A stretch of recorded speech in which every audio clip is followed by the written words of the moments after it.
The Batman has been out for 2 weeks and has been an amazing box office success around the world. I've had the pleasure of going to watch it twice now, and now I'm just anticipating the digital release of the movie. It's great for Hollywood to finally put out something that's worth watching and discussing. Today, I wanted to make one more comic book succession based off the Batman. If you missed out the previous episode, then be sure to check that one out too. It's 5 comic book recommendations that focus on Batman's detective aspects alongside the villains of the Batman movie. As promised, today I will be reviewing one of the comics the Batman actor himself had recommended. Robert Pattinson's recommendations all touch on Batman's psyche, what makes Batman tick, and how he deals with the stress, burden, responsibility, and demands the cowl puts him on. One comic in particular caught my attention, and that was the Brian Azzarello and Lee Bermejo graphic novel, Batman Damned. A nightmare has broken out in Gotham. The mascot for Incels, no, not the Riddler, but the original Joker, has died. The world's greatest detective doesn't have a single clue where to begin his investigation. A crime mystery that requires Batman to team up with someone not wearing green speedos, but a trench coat instead. When you cannot separate reality from a nightmare, it's the occult detective John Constantine's professionalism that Batman needs to solve this mystery. While there aren't any churches being burned on this comic book, be sure to give a trigger warning to all your sensitive Christian friends, as Jesus is heavily mocked in this. So, devilish pagans, let us make our dark pacts with Barbatos as we descend into Gotham's dark underworld.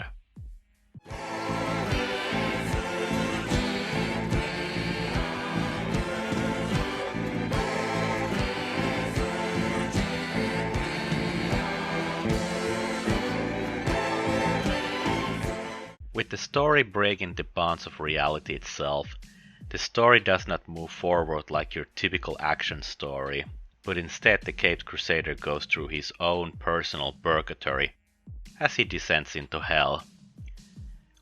What doesn't kill you doesn't make you stronger, nor stranger, but simply eats you from the inside.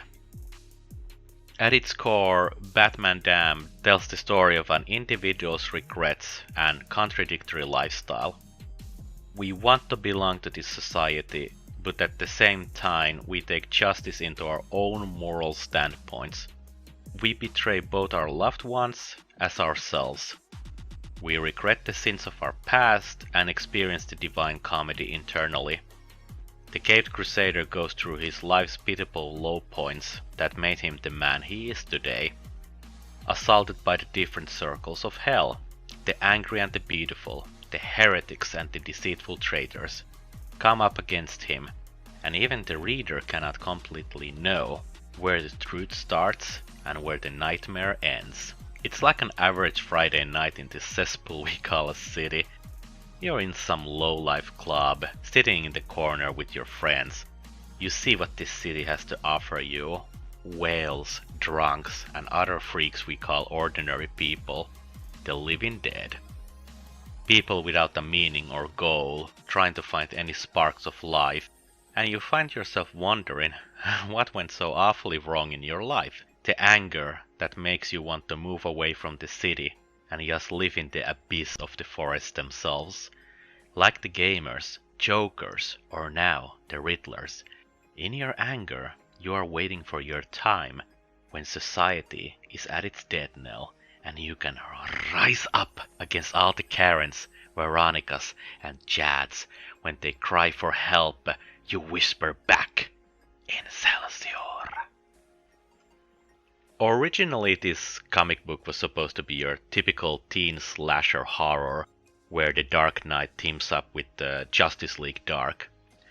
Justice League Dark has to be the stupidest superhero team name, only to be topped by as Guardians of the Galaxy. I really don't get why DC Comics just doesn't take Guillermo del Toro's coin, Heaven Sent, as the title. It just sounds and fits so much better. Instead of teen horror, the story takes cues from Italian horror movies, where aesthetics and style were key factors in visual storytelling.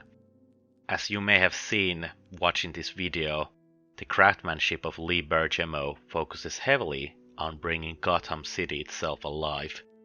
There's a great sense of contrast between the abyss and the light, which wraps the city around itself. Each member of the Heaven Sent receives a modernized visual update, and even the Dark Knight finally takes on a suit that puts the K in the night. Of course, not all modernizations and updates work perfectly. For example, Etrigan, the demon, was turned into some goddamn underground rapper who can't rhyme for shit. Brian Azzarello, I know you love your puns, but we can all see Etrigan ain't no King Diamond. Speaking of Azzarello, if you haven't read his previous works, then get used to his taste for awful puns. Or should I call them dad puns? Like, here's an example. Constantine referencing Superman with this, "It's a bird, it's a pain." Because pain and train sound almost alike. Get it? Did no editorial want to intervene with this shit? As we descend deeper into hell, we uncover new sides of Gotham Defender's childhood. Was the childhood of Little Sorrow darker than we thought, or is it all just Enchantress lies? Azzarello has written the darkest version of the Dark Knight that even makes Frank Miller's iconic take on the character look noble and honorable than the cynical detective you get to read in this graphic novel. Reading this comic, it felt like the Riddler himself was trying to lead me astray. Is everything we are reading just a fever dream? Or is it something happening in Gotham that's beyond understanding or even from this cosmos? As we know, nightmares and dreams are non-linear, questionable, and remembering them is as hard as trying to remember our childhood. Have you ever wondered, are your favorite memories from your childhood just illusions you've created in your head because you now realize that both of your parents were nothing but drunk tarts? This is what the comic feels like. Batman Damned offers a new underworld for both veteran and new Batman fans alike, in which besides the Caped Crusader, you get all these Vertigo characters making guest appearances. However, there is some sense of tragic comedy that Detective Comics company, with its rich and wide catalog, has squeezed out Hellblazer, Swamp Thing, Preacher, and Sandman, and the whole company today revolves around a singular character. Yeah, you can say I'm being contradictory for calling out on DC, while alongside praising this comic for making these Vertigo characters as guest stars, but I felt that Batman Damned did not get the spotlight it deserved during its initial launch. And now with Pattinson recommending it, I felt like this was the perfect opportunity to re-review this comic book. It's definitely a great addition to your comic book shelf in your horror, Vertigo, or Batman shelf. It's definitely not your average straight-line mystery story that stumbles to get its mystery solved, nor is it some pathetic modern take on the character where Batman is motivated by his suicidal thoughts. No. This comic book is hell incarnate, where the greatest nightmares are created by your own hands. This comic book is a portal to surrealist hell. Read it.